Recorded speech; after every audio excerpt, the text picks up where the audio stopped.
In a Q&A today, Kamaru Usman was asked why he's not fighting Belal Muhammad. Despite Belal being the current #1 contender in the welterweight division, Usman says he has nothing to gain from fighting him.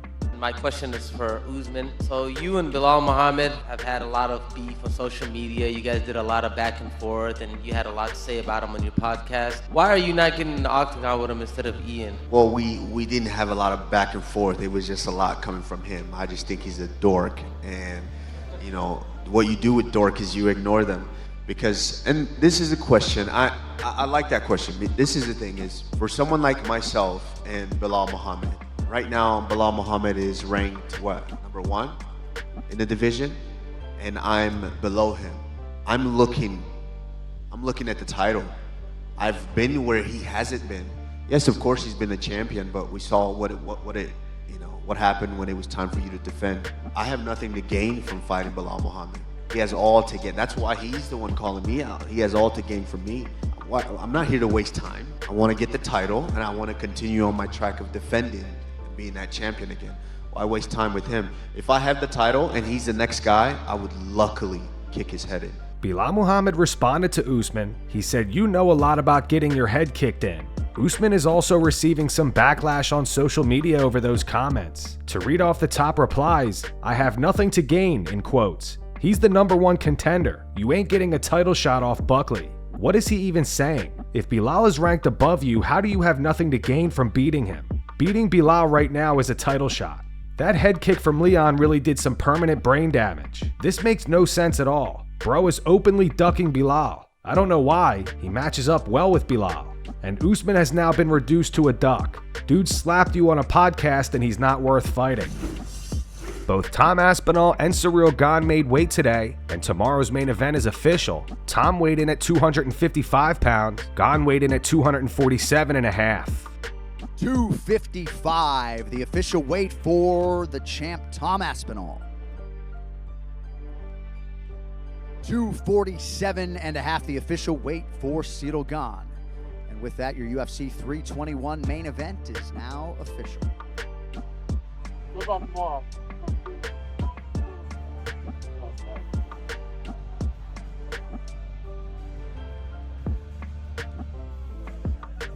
Thank you, boys. Dustin Poirier recently spoke about the pressure Ciryl Gane must be feeling heading into his third undisputed title fight this weekend against Tom Aspinall. Dustin says he can relate, since he's been in that same position before. Dustin has fought for the lightweight title 3 times and came up short each time, so he knows exactly what that kind of pressure feels like. Speaking to MMA Junkie, Dustin said, "Have I ever been in his shoes? I have the shoes right here. I lived in those shoes. It's a lot. It's a lot on yourself every time you go to sleep at night. When you wake up, when you go to the gym, you're thinking about, this could be the last time I ever get a chance to make this happen." Every fight is different. Every fighter's mindset is different. Some people love that feeling. Some people crumble from that feeling. But it's a feeling for sure, and it's there. It's there. He's thinking about it. That's another thing that makes this matchup fun, is we don't see that many heavyweights who can move the way Gane can laterally. He's a real heavyweight. He's not a big guy fighting at heavyweight. He's a legit guy at heavyweight. He's lean, muscled up, and a great athlete and knows how to kickbox. We've got to see how Tom performs with that in front of him. Yesterday, it was reported that Patchy failed a drug test for his fight against Magomed Magomedov in Bellator back in May last year, which Patchy won via split decision. Tapology reported that the French MMA Federation, a federation that has legal authority over MMA fights in France, has communicated that due to the failed test, Mix's win is being overturned from a win to a loss. Patchy responded to these reports saying weed ain't no performance-enhancing drug, only in Paris, SMH. Tatiana Suarez, who is engaged to Patchy Mix, gave some more details on the whole situation. On Instagram, she wrote he didn't smoke weed in competition. The lab messed up and said he tested over the limit, but the decimal was in the wrong spot, and he wasn't actually over the limits. He spent $20,000 in lawyer fees trying to fix it, and they still f***ed him over. Honestly, it's super messed up. France is a nightmare to work with when it comes to MMA. It turns out that Patchy's win will not be overturned after all. Damon Martin reported that Patchy Mix's win over Magomed Magomedov still stands based on a conversation I just had with Mike Mazzulli, who oversaw the drug testing on the Bellator card in France. The test was over marijuana, but Mazzulli's test was negative. At the BKFC 83 press conference yesterday, Conor McGregor said that he's been on a spiritual journey over the past few weeks and that he's now saved. Conor said the competitive fire he once had has officially returned. I am not here just by chance. There is a higher power, God, that dictates my journey and all of our journeys. And I live my life by God's word. And since around that time that you mentioned at the last event, I've engaged on a spiritual journey. And I'm saved, I am healed. And you know, on the back of that, the world is in for a treat. The world is in for a treat. My competitive spark that was once in my heart is now a roaring blaze. So I'm very excited. You know, I envy these men up here on this dais. They're right about to make weight, and they're to go in and enjoy and entertain and do what they were called to do. As am I called to do it. And you know, I'm eager to get back. And right now I had to dial myself in and go inward. And that I done. And I'm very, very excited to come back my own self. When Dana White announced that Payton Talbott would be facing Henry Cejudo at UFC 323, many fans were surprised, given that Henry represents a significantly higher level of competition than anyone that Talbott has faced thus far. Fans have pointed out to Talbott's decision loss to Raoni Barcelos at UFC 311, arguing that Cejudo is a major step up from Barcelos. In an interview with Ariel Helwani, Talbott explained how the fight came together. And despite the criticism from fans, Talbott says he actually likes the matchup and isn't interested in taking easier fights. I mean, everybody's pretty much on my radar. The reason it happened is because I said yes. And I mean, people see this fight announcement, they see the fights that get made, they don't see how many people say no. And before Henry took the fight, I was trying really hard to fight on the MSG card, and I had been through plenty of opponents that were lower in ranking, but between me and Henry, like the rankings in between me and Henry, and everyone said no, and it just seemed like, I don't know, there were all these reasons as to why people couldn't fight, but Henry said yes, and I said yes.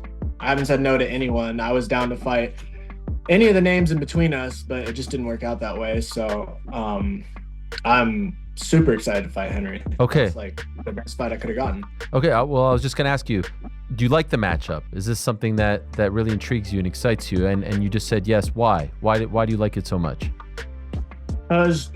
He's just like one of the GOATs. He was a belt holder at my weight, the weight below. He's an Olympic gold medalist. There will never be another Henry Cejudo. Like, I have a ton of respect for him just for that reason. And